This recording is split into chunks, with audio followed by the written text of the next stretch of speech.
Alright, perfect. So, first thing I kind of wanted to ask you was, if you could describe 2020 in like a few words, what would you describe it as? Boring. Unfulfilling, and roller coaster, for sure. I like asking people this question because I just think a lot of people either stopped what they were doing, any side projects they may have had. A lot of people just hit the ground running and did stuff anyways. And it's really interesting to see, at least here in Orange County, like the network I have, the amount of people that went all in whatever they were pursuing, regardless of this pandemic, and then a lot of people that are just too scared to do anything. Mm-hmm. And it's like I feel like there's going to be a huge disconnect, not a disconnect, but there's going to be levels to after this is all over, not when it's over, but you're going to see like different levels, people like further along, and some people just like really held back, I feel like, in their careers. I was like one of those that everything was up in the air for me, and I was really trying to push the projects I was working on to still happen. Mm-hmm. And I thought like this come March it was gonna be like, oh dude, like this is only gonna be a couple weeks, let's still plan for the date, you know, in June. And we were like, dude, like it never happened. So I took maybe like a month off, but that whole month I was like killing myself because I really wanted to get things done, and I was still pushing assignments to people, and I was like, just get it done. And they were telling me like, bro, it's not gonna be like this for a couple of years, you know. And I was all like, no, we can't have that mind state, we just gotta do it, you know. So we got the work done, but unfortunately, like, you know, that certain event didn't happen. But after that month I was like, dude, I gotta get back to work, I gotta do something. So I was just trying to find ways to be creative at the point. So maybe doing more photography, doing more videos, like calling up my friends and booking those shoots and just getting them done. Mm-hmm. And I think that helped me out a lot of being motivated to put together events again. Mm-hmm. When did you first, whether was it a kid or as an adult, when did you first tap into your creative side? Definitely my teenage years, I would say.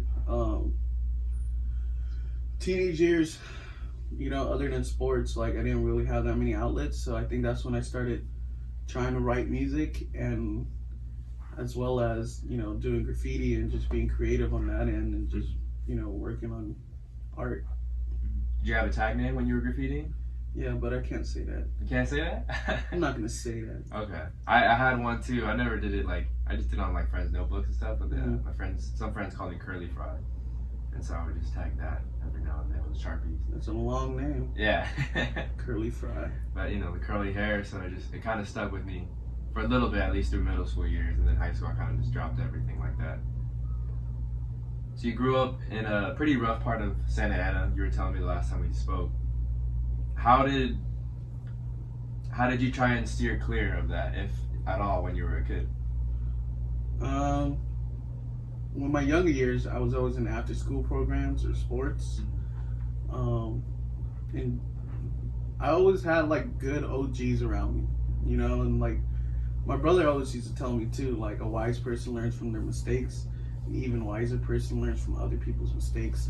So when going and knowing that, like, quote, my whole life, like I just learned from it. So I saw, you know, I used to respect my I wrote this song once, and I have this line. It's like, I used to respect my OGs until they started smoking more than weed. So I pretty much realized what was going on around me. Like, you know, there's a lot of drug dealing, a lot of drug use, a lot of, you know, things going on at home, you know, gang banging, things like that. And I never wanted to be that person. So I always found outlets, you know, I found different routes. And, you know, there was rumors where, like, you know, like some of the OGs wanted to jump me in. So like I would stay home, and they would tell me like, don't come drink this day because these guys are gonna want to jump you in. And I was like, you know what, like I'm not gonna go out there with it, you know, like just one of those things that like it just comes with the territory, you know. And sometimes it's forced on you. It's not even by decision. It's not all the time you get to choose that lifestyle. But yeah, I mean, just channeling it through sports and music and being creative at home, staying home. It's never good at school, but I just pretty much had a really, really disciplined lifestyle growing up. Mm-hmm. What were some of your favorite sports playing as a kid? Basketball, football. That's it. I didn't really play too much football. Like in high school, I was just like on practicing with the teams, and I never played a game. Like I never made the last cut, but I would always still go, like, you know, in PE before you join the team, like you get to work out with the teams and stuff. I would do that for basketball I would be in the football program the year before, the season before, just to get ready for basketball, and that's kind of like what I did. And I was at the park every day, every morning, every day, like before school, just working on my shots, going to school, playing basketball there, and then leaving practice and going to play again. Like that was my whole life, was just shooting hoops. Though I'm not that good. But I think whether you're good or not, I think that's one thing that today's youth are going to suffer a little bit, depending on how long this pandemic lasts, is the lack of sports that are out there, especially, you know, like just the regular little leagues, the regular, you know, publicly funded NJBs, Pop Warners, that kind of thing, the public leagues, and even the public schools, high schools that are maybe lower division, and sports aren't seen as a huge priority because they're not bringing in a whole lot of money. But with their seasons either canceled or postponed, I just feel like a lot of these kids, I think both you and I could say we use sports as like an outlet to avoid trouble, right? Yeah. And learn also like good qualities like leadership, commitment, how to work with the team. And some kids are going to be missing out on that, depending on how long this lasts, right? Let's say this is maybe a 1.5, 2 year thing.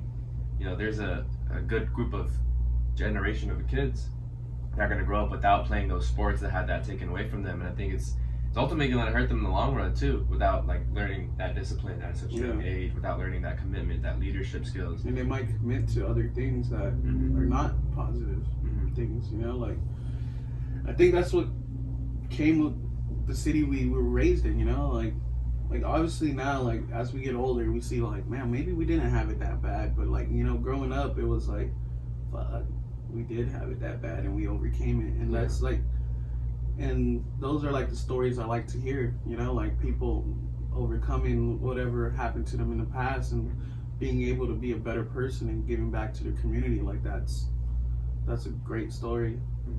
Did you have any positive role models as a kid growing up, whether it was through sports or someone like in your family? Probably my brother, my oldest brother.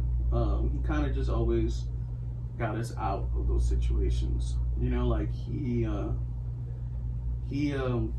was the one who got me into basketball. He's the one who got me into hip hop. He's the one who got me into collecting shoes, to, you know, being a Clippers fan. Like I was never a Clipper fan.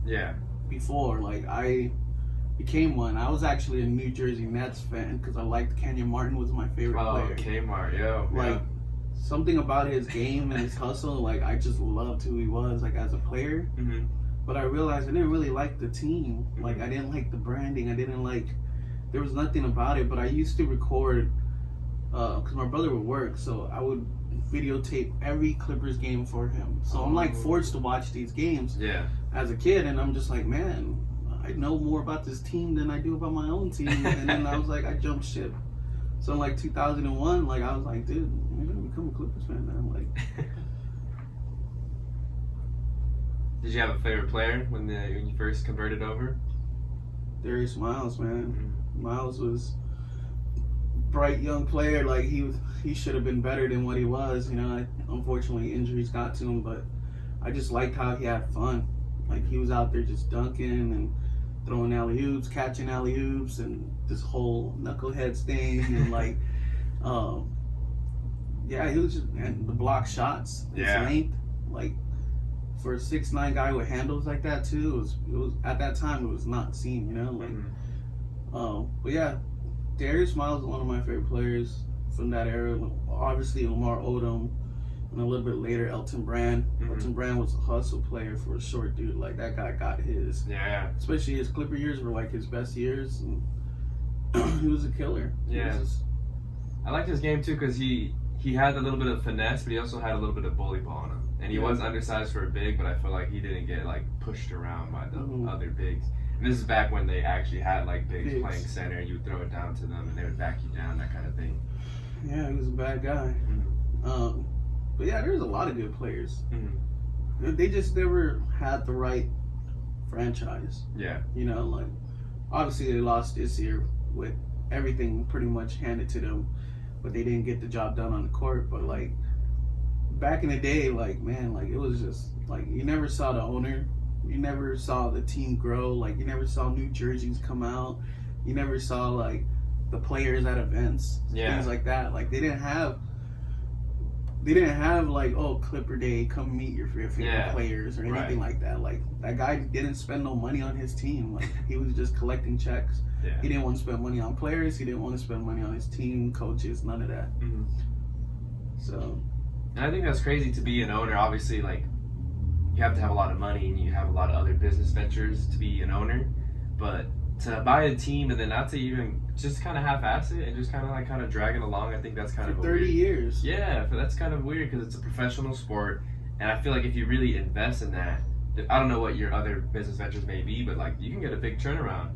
Obviously, it takes a few decades to build something like the Lakers have, or something like the Celtics or Knicks, or some of the more like historic franchises in basketball. But regardless, I don't know. I feel like even like a city like Memphis, right? They're like really bought into the Grizzlies. That's one of the few sports teams out there, and they have a lot of like things that go back into them, right? And they, even if they don't have good players, I feel like fans can buy into their team just because whether it's marketed better over there or they have a certain like style of play or they have a certain coach. I think there. the smaller markets just have more pride in their team. True, that too. You know, like they could say like, "Fuck, we have a sports team. This is our everything." You know what I mean? Like, look at Oklahoma City Thunder. Like, there's no other professional team in Oklahoma City. I don't even know if there's people that live in Oklahoma City. Like, Oklahoma City was a place. So, like, yeah, I think those people just take more pride in their team. Like, they have something to root for, and I feel like the bigger markets are spoiled, and the fans are spoiled. And it's just one of those things where it's like, dude, like we could go to a game any day, and we freaking treat it like that. You know what I mean? Like, or like, I don't know. Like now, you know, with the owners the Clippers have, it's like it's really fun. Like I could go to an event every week because they have one going on.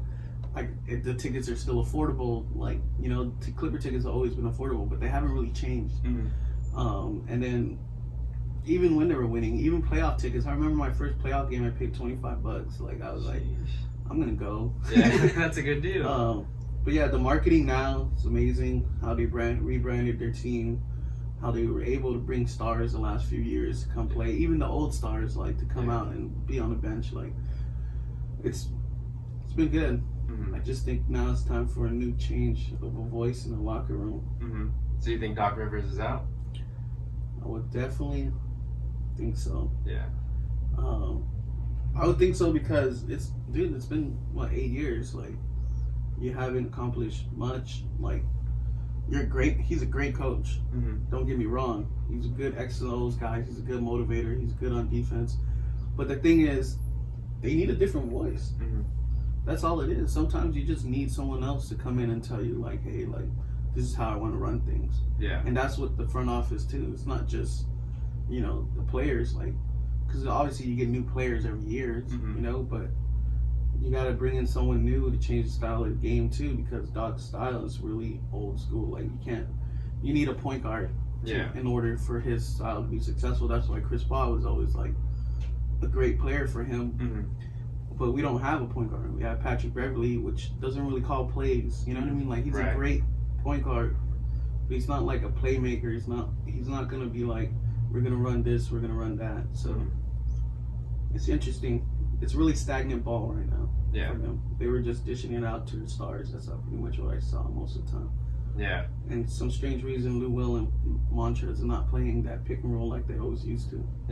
It was tough too because I feel like they got injured at like really bad times, and even when they went back to the bubble, Lou Will got caught in Magic City, right, in Atlanta, and then Montrez had to leave to attend, I think, a family member's death, correct? Funeral. Grandma's funeral. So they just never. I feel like this whole year it was always like the story was like, oh, they're good players, but they probably played like 20 games with their best crew, like all together. And then Shamit and Zoo got COVID, so they didn't even get there till later. Exactly. So like Patrick Beverly getting injured, like all those things like are excuses too, though. Yeah. Because they do have the deepest team in the league, Mm-hmm. you know, and it was easy for them to just fill slots whenever they didn't have people. Right. And then even if they only played 20 something games together, they won 50. Mm-hmm. You know. Yeah. So that means there was other days people showed up. Right. You know what I mean? Like, so it's just all excuses. Mm-hmm. They let it get to their head, and you can see it on the court. They'll get a huge lead, and then they just stop. Mm-hmm. They just stop playing. But I mean, it was also simply they just weren't making shots. They weren't making wide open shots. Yeah. And it was second half struggles showed for fucking 4 games straight. Yeah. You know. That's tough. Well, going back to you and your art and playing sports, after that, in high school, after graduating high school, did you have necessarily a plan of what you wanted to do?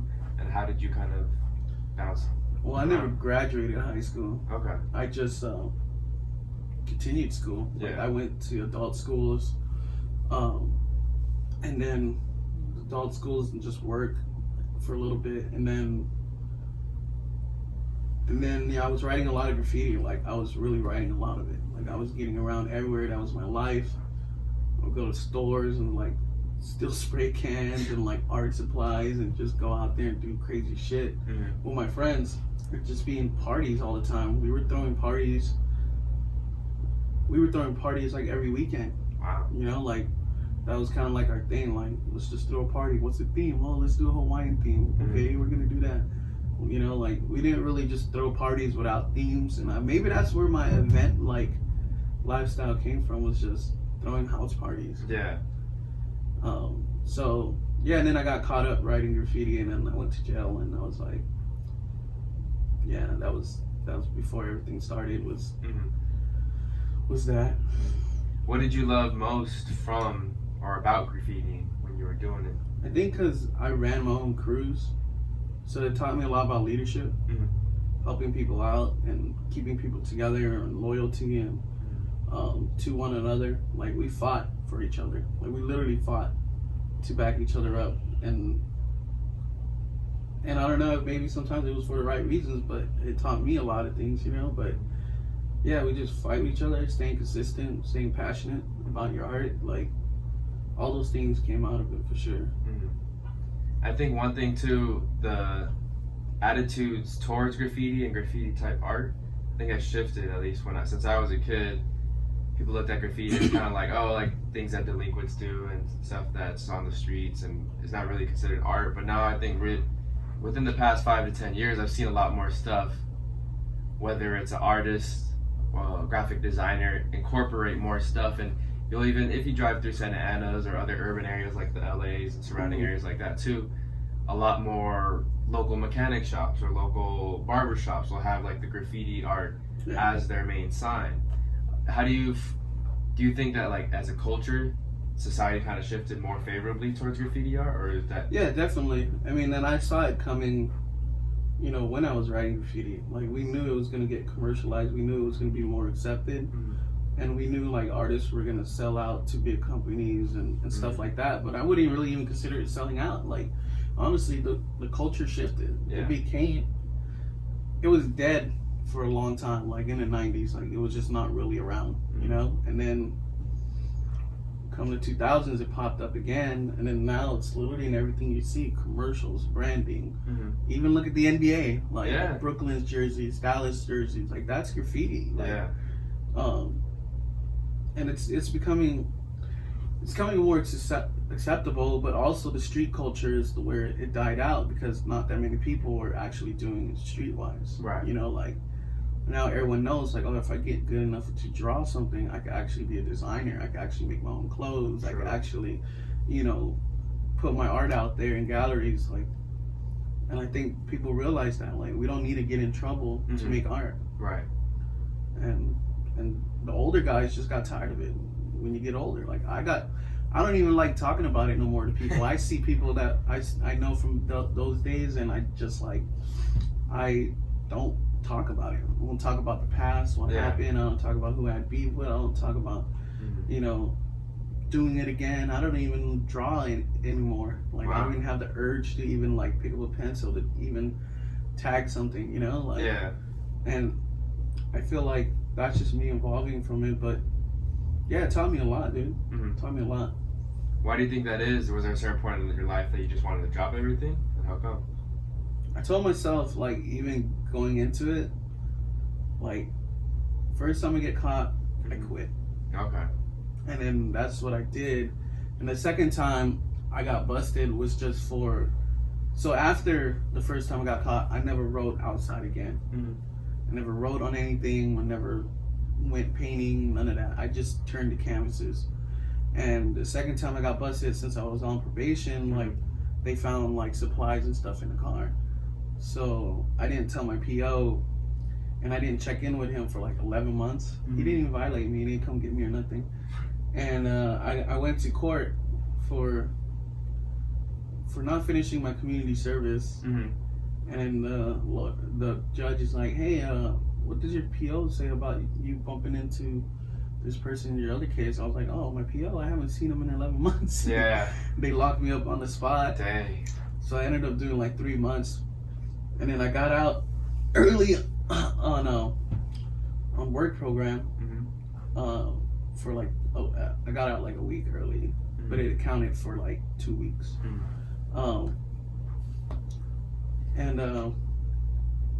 Yeah, after the second time, I was done. I was not. The fucked up part is that the case that I got locked up for got dropped because they tried to get me for a spray can tip, and it was on a clear gloss spray can, so you can't tag on anything with clear gloss. And I told my lawyer, like, I use it for my paintings that were also in the car to finish as a finish. Yeah. And there was no graffiti stuff in the car when they took it. Yeah. So like, yeah, it was graffiti supplies. I'm on probation. You found a spray can tip that had no paint on it on a clear gloss can. Yeah. And you tried to pin me for that, and that the charges got dropped. But the reason why I still did time, because I had to make up for that community service I didn't do. I had a probation violation. Yeah.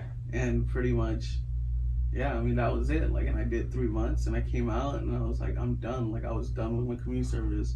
I wasn't done with probation, but then after that time, I went to school again, to another school that my PO suggested I go to. That was gonna help me get credits and get my life in order. And like, it was called CORE, and it was on like Bristol and Segerstrom. And that place, like, I went to school with like a bunch of criminals, like hard criminals, and like gangsters, drug addicts, the whole thing. Yeah. And everybody there, or at least the majority of us, like even rival gangs would see each other there, like swallowed our pride and just sucked it up and was like, we want better in our life. Yeah. None of us there were mandated to be there. We volunteered to be there. Okay. We wanted to better our lives. So for the first half of the school was working on getting our credits for our diploma, or if we wanted a GED, like doing work to practice for a GED. And then the other half of the school hours was life and job skills. So like, they taught us how to give interviews, take interviews. They taught us how to like job interviews and stuff. They taught us like what to say during the job interview. They taught us just life things. Like, we had a quote of the day and we just ran with it. Like, everybody had to write in their journals and stuff about how they feel or what that quote meant to them. Okay. And those things were happening, and like, I felt like that school helped me shape my life to the person I am today. And my last day of school, I was like, peace, bitches. I gave this speech, and I remember just saying it all, and then I looked up, and like, I'm just looking at my teacher, and he's crying, he's bawling. Dang. And I look around the classroom, everyone's bawling. And I'm all like, dude, I wrote a good speech. There you go. Not because, I mean, it really did. Like, I just talked about like how it changed, that place changed my life, and certain people that were in the room, how I look up to them to become a better person. Like, and I don't know, that speech, I still have the original written speech somewhere in this room. But that's how much it meant to me. Like, and that was like 10 years ago, bro. I kept that speech. Dang. It was good. It's good to reflect back on that, I'm sure. Yeah. You read it and reread it whenever you're in like dark times or going through obstacles now. do you think you came out better because of those classes, because of what they were offering, or was it more of like an internal thing? You went in thinking, I already want to change. I think with education, it has to do with finding people's strengths. And every day we're forced to like take these classes of shit we don't even know about, or shit that we don't want to know about, or won't really even matter to us in the future. You know what I mean? Like, do I need to know advanced math? Really? Like, if I can't pass that's the only class I still haven't passed. Really? I'm just short those math credits because I can't do any algebra. Anything over algebra, like, I can't figure it out. And I don't know, maybe it's just my mental capacity, like, I can't learn it. And so and I think that place kind of like tapped in. So like the second part of the class, like how like, hey, what do you want to be in your life? You know, and they helped us create plans for whatever careers we wanted to get into. They took us on field trips that mattered. They you know, like, they just really went into detail about what we love to do and how they could help us do it. You know, and I felt like that's the good way of teaching, was just like, find what someone wants to do and they can get educated on that, and we'll help them achieve that dream. And I think that's what made me want to be better than helping people. That's very different from the public school system, right? I feel like the public school system, they have their, especially like in California, they have their certain standards, certain curriculum that teachers need to hit. And I feel like a lot of times, at least me reflecting back as a student, teachers taught more for you just to kind of pass the test and pass the test at the end of the year and get good grades, passable grades in the class. But they didn't really teach you anything I felt like worth like hanging on to, you know what I'm saying, or teach you anything worth. They didn't make it exciting. They put, at least the schools that I went to, I felt like a lot of teachers put minimal effort just to get by, and it kind of sucked because I felt like coming out of high school, I was kind of a half-assed person, and I realized, okay, and I think through sports I always had like that like hustle and motivation in me, but like if I just didn't play sports and I was like purely school, I feel like, you know, I came out like as a half-assed student. And in college I had not a rude awakening, like I once I was able to like commit to the papers and stuff like that, and commit to like the classwork and stuff like that in junior college, I was able to get the ball rolling, and I didn't really struggle too much. But I know just coming out of high school, I just left thinking like, what the hell was all that? I don't know. I thought I'm a big advocate for like realigning or readjusting the public school system and the curriculums and what they teach kids, because I feel like a lot of kids come out of there with very similar to you, like they just don't know what they want to do. And I think after junior high, we kind of already know everything we need to know.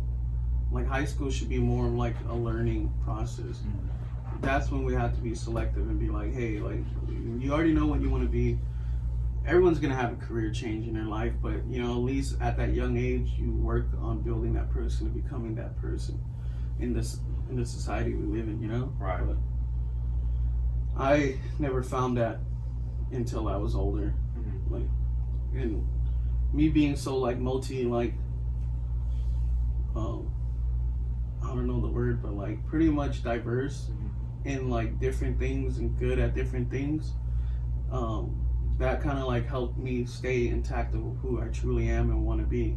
So I feel like if I was let's say I wanted to be a doctor, but then I changed my career field and don't want to be a doctor no more, and I want to be a teacher. Like, the job that I'm in right now, I could do all those things at once. You know, I could give back to my community. I could work at a bar. I could throw events. I could, you know what I mean? Like, I could be as diverse as I want because I chose that lifestyle for myself, and this is what I'm comfortable with doing.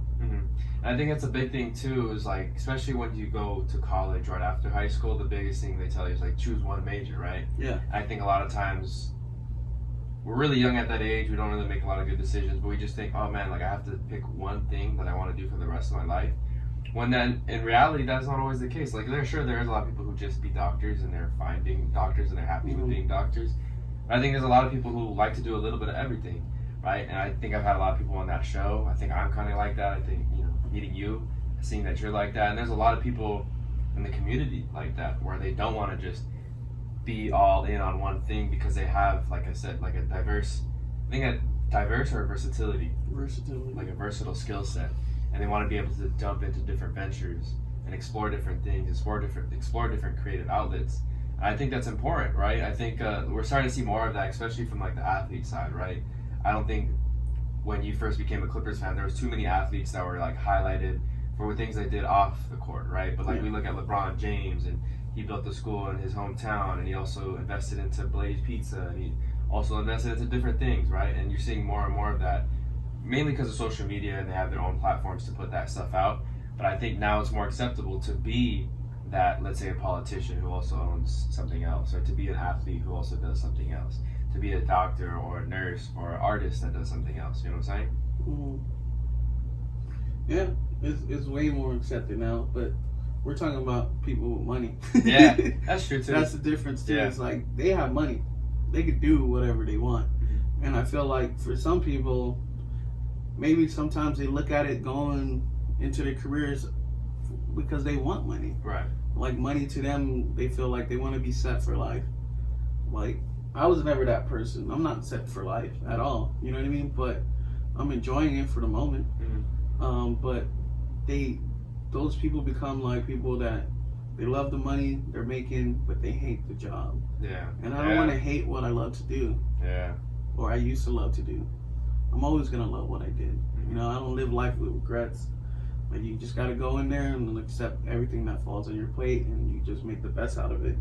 And I think that's the difference of like, but we need those people in the world. Like we need doctors, we need teachers, we need whatever. But I can't live that lifestyle of just being that one person. Right. If you're not driven by money necessarily, what is the main driving factor for you to do the different things that you have going on right now? For me, honestly, it's just being able to help people. I think that's like my strongest like strength is my ability to want to help people. In any way, you know what I mean? Like just not with their careers or providing opportunities, giving back. Like I just like helping people, and I think that's what drives me the most is just being able to give back. Like even though I don't have much, like I try to give back wherever I can, and I try to like allocate things to make it a possibility for other people. Yeah. Do you think, or is there a particular person that kind of taught that to you, or a particular moment in your life that had you wanting to give back? I think I just got up on my own and did it. And I built my brand to be rotating around it.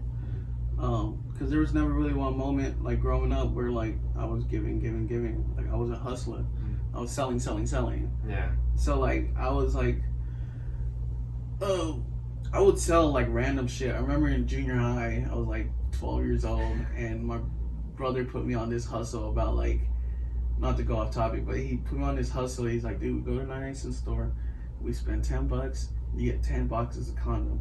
You sell every condom for 50 cents. No way. And you're balling. No way. And in fucking junior high, everywhere you went, you just saw floating condoms everywhere in lunchtime and all this shit. And I was like, fuck, I was a guy just hustling. I was making so much money. Nobody was fucking. Yeah. It's junior high. Like I would just sell it. They thought they were fucking. No, some would buy it just because they wanted to be cool. Yeah.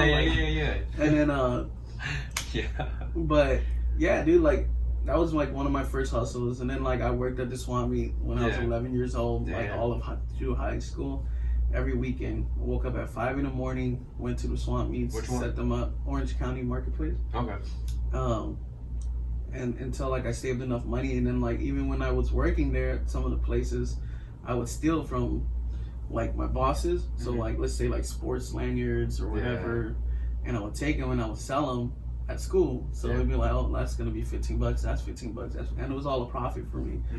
And then even when I was doing graffiti, like I was just selling graffiti supplies. I was like buying spray can tips by the hundreds, just selling them each a piece, you know, or like markers or whatever. I would sell them, and I was just like a straight up hustler, like wherever I could. My other friend, dude, I'm such a horrible person actually, but I remember like we would go in high school and break into lockers, and there was even one time we stole a pair of Jordans and we sold it. We told the guy like you could buy it back off of us. Damn. Like we were crazy kids. And then that same buddy I used to do that with, once he graduated high school, he used to work at this like wholesale electronic place, and he was still iPods all the time. So like my senior year of high school, I was doing nothing but selling iPods. Wow. To like a bunch of people. The Nanos, like the first Nanos. And yeah, stuff? Yeah. Like the Nanos, the fucking what are the Shuffles? Shuffles. Yeah. Like the full iPods, whatever. I would just like come out with like 50 fucking iPods a day. Like fucking, we were just banking off that shit because we were selling them like $75, and you know, buy them new is 150. Like for us, it was all profit. Yeah.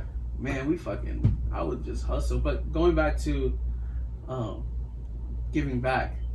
Maybe that's what made me want to give back. Yeah. Was the fact that I took so much. Yeah. Okay. And I felt bad about it. And I was just like, man, what can I do to help now?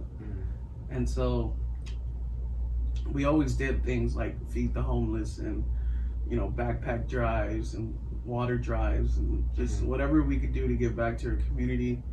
We just did it, you know, fundraise money for certain nonprofits. So we just did it. Like, even if we made it an event or we didn't make it an event, and we just woke up every Saturday morning and just went out there and fed people, like we did that. Like, and I always liked doing it. I always enjoyed doing it, and I still to this day.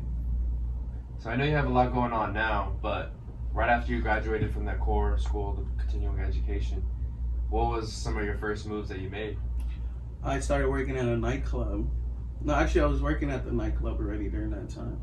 So I was working at the Yost Theater as a concert promoter, but what happened was I didn't want to throw parties no more.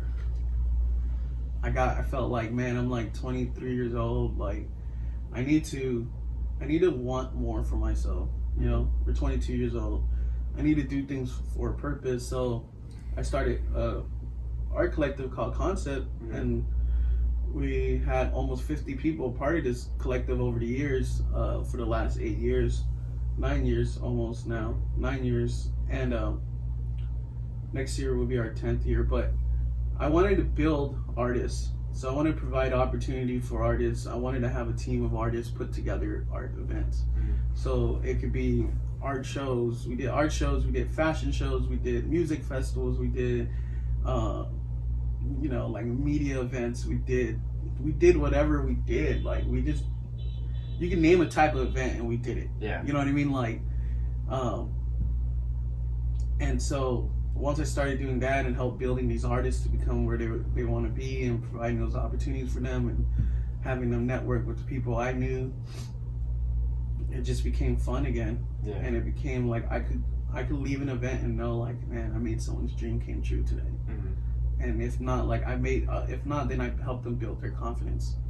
You know, and that felt good. That feeling felt better than ever. You know, like I never left an event saying that shit was shitty. Yeah. You know, unless really it was shitty, like there's nobody there. Yeah. But that was really rare because we had a system that worked. It's like, hey, if you think this show's gonna be dead, what you do is you invite 30 artists to participate, and those 30 artists are gonna bring even if they all bring one person, that's a successful event. Yeah. You know what I mean? So like our art shows would always be like 20 artists, 30 artists showing their work. And even if they just get one person to come and each artist support each other, you're gonna have a full event. Yeah. And that's kind of like promotion 101 was just like, the more people you get involved, the more people you can have there. Yeah. What was, I guess, the first event that really stood out to you and was kind of opened your eyes to seeing that you can continue doing this at such a successful rate? It had to be my first event. Yeah. We did it, well, the first two events for sure. We did our first event in a warehouse. And originally it was just supposed to be these two artists that we had, called We Are Rodents, and they were just going to showcase their stuff. But then we ended up adding bands, and we ended up adding photographers and other artists to showcase, and we've probably filled it up with like maybe 800 people. Dang. And then, wow, where at? It was just a warehouse in Garden Grove. Okay. And then our next show we did at GCS at their old spot. So our next show was our first show as a collective. So we already had, by that time we had like maybe 20 of us. Yeah.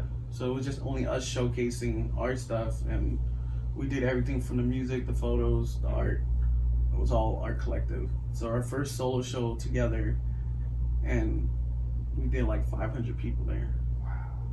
So I was kind of like, dog, this is getting big. Yeah. This is getting big. This is 2 for 2. Yeah. You know what I mean? But we obviously upped our game over the years to do bigger events like fashion shows. Like our fashion shows get a lot of attention.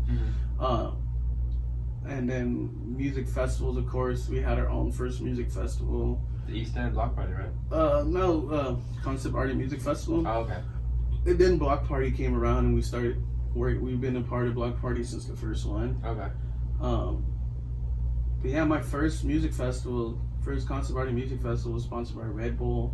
It was sponsored by Carvin. Nice. Like they supplied all our sound equipment. Red Bull brought like a shitload of drinks and whatever we needed. Do you guys need a stage? You guys need umbrellas? Do you guys need? Wow. I wish I would have took them on that offer because it ended up pouring that day. Oh. But we were indoors. Okay. So here at 4th Street Market, before they built it, we did the festival in there. Okay. So it was like an abandoned warehouse, pretty much. Yeah. So we had the whole space to throw a music festival, and that's what we did for a couple months. We did music festivals. We did art shows where like I had all the murals, bunch of murals painted inside of in there. Like, I did like another like clothing sale thing there. I pretty much had that spot for like 5 months just by myself. But yeah, man, there was a lot of good events that we put together. A lot of memorable ones. A lot of times we worked with a lot of small businesses to help get people in the door and get them on their feet. You know, like so. Yeah. Like I remember we had this really cool beat event every day, after every art walk. So like after 10 o'clock, everybody would go there, and it was at Ninjas with Appetite. Did you ever go there? No. So it was like a little teriyaki joint here in downtown. And when you go in there, you can only fit like 10 people, but we would stuff it inside, outside, and we would just have like producers playing beats. No. And like DJs just doing like DJ sets. Yeah. And that's what it was. It was like this like. I got the idea from, what's it called? That one with something with Sound Room or some shit where they're just like in small. Tiny it's desk? It's not Tiny Desk, but okay. It's a DJ version of it. Yeah. Boiler Room. Okay. Boiler Room sessions, and they would just have these DJs in these small rooms, and like everyone's turning up and dancing, and that's what I wanted. I was like, dude, come drop a set. Yeah. In a tight ass space. And let's pack it out. Like we had a food truck outside. We were like, everybody was like standing outside. We had drinks. Like we had an art show that went along with it. It was one of those things where it's like, dude, like even the small shit mattered to me. Like it was fun. Damn, that shit does sound fun. So speaking of 4th Street Market and just a lot of Santa Ana, especially since you're here local to downtown, how do you feel about a lot of the gentrification and renovating of certain buildings and just a lot more money being poured into the community, making things a little bit higher price, but also making them a little nicer? I hate that word, gentrification. Yeah? Yeah. Why do you hate it? I just don't believe in it too much. And that's my ignorance towards it. Because I still see opportunity. I'm a big like opportunity guy. And when I see new business, I see new growth, and I see new faces, and I get that people are getting ran out and rents getting increased and stuff like that. Like I totally get it, and I feel bad for them. Like even my family don't even live in this city no more because it's too fucking expensive. But I'm a part of that huge growth. I'm as responsible for all of that. You know what I mean? Like happening. Like I'm the one throwing events to make it a cool place. I'm the one bringing people here for the first time.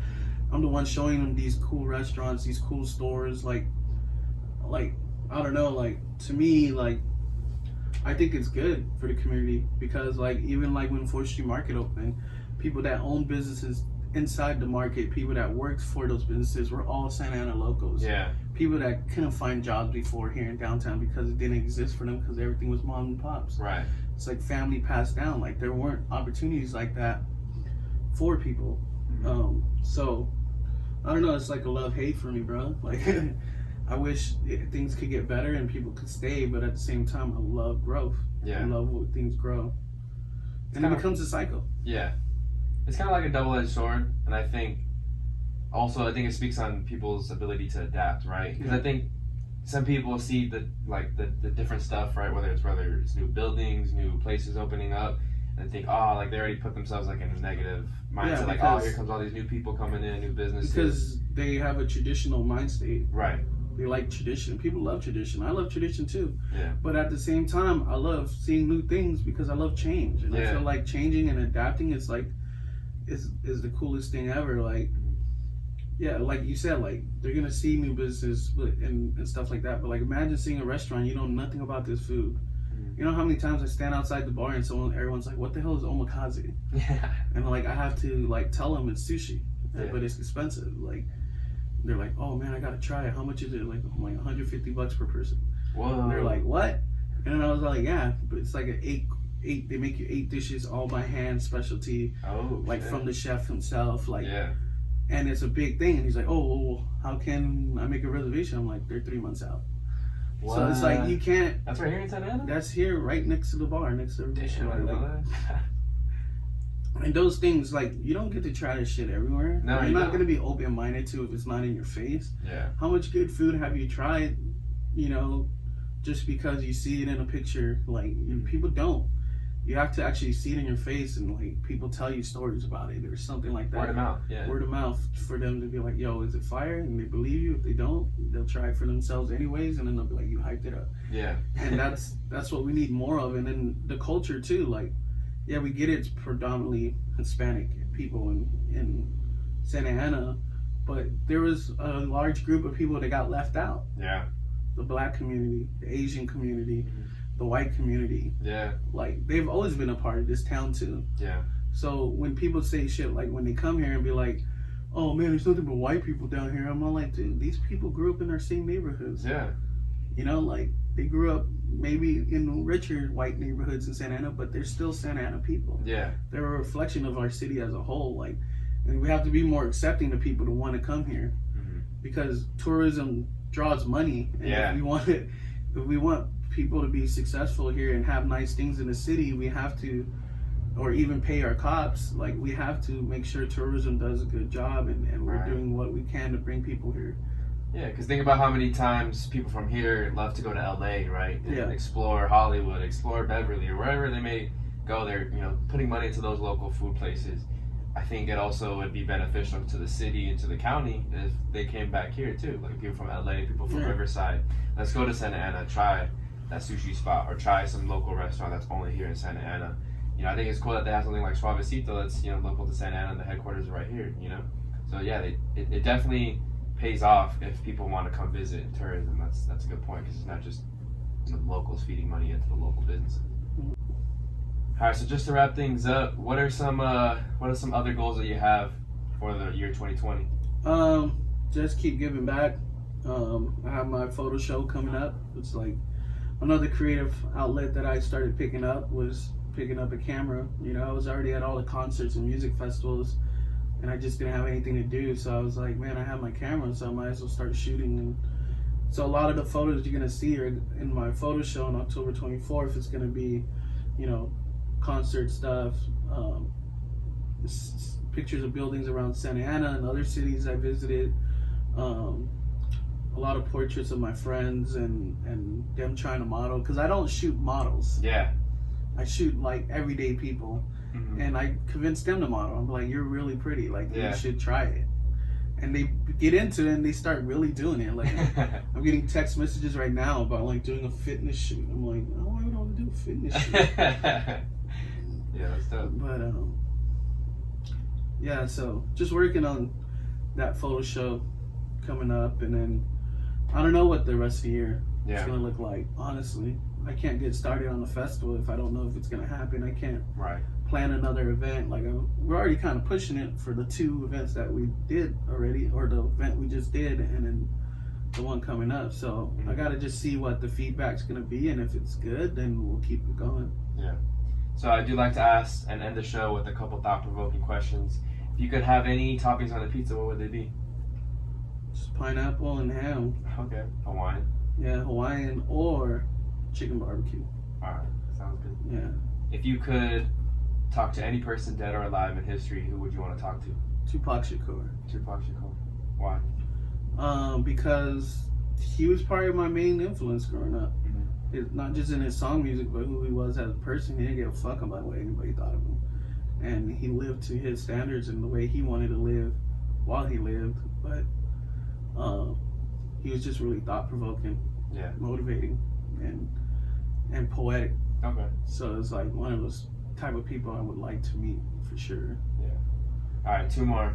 Let's say you're stranded on an island. You have food and water provided. What are 3 things that you'd want to bring to pass the time? Fishing pole. Oh, okay.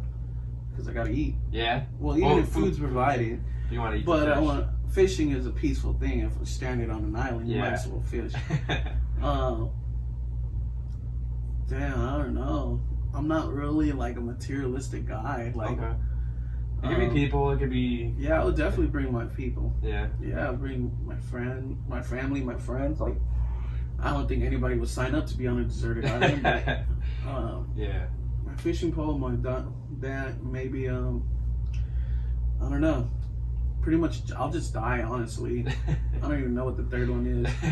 If I was stuck on a deserted island, it's not even an ideal thing for me. Like, I just might as well just commit suicide. Oh man! All right. All right. You're never gonna get it. You're never gonna catch me that far out in the ocean, bro. Okay. Like, the ocean's gonna have to come to me. I can't swim. Yeah. So the ocean's gonna have to come to me or drag me out. Like, I'm not. When I'm on the boat, like, I'm going on a boat later today. Yeah. Fuck, knock on wood. But I'm wearing my life vest. Fuck that. Yeah. Yeah. So, but like, that's the furthest. I'm just in the harbor. Okay. You're not gonna catch me out in the ocean. All right. Like, I love fishing. I might go on a fishing boat one day, but like, you're not gonna catch me on a cruise. Fuck that. I hate pirates.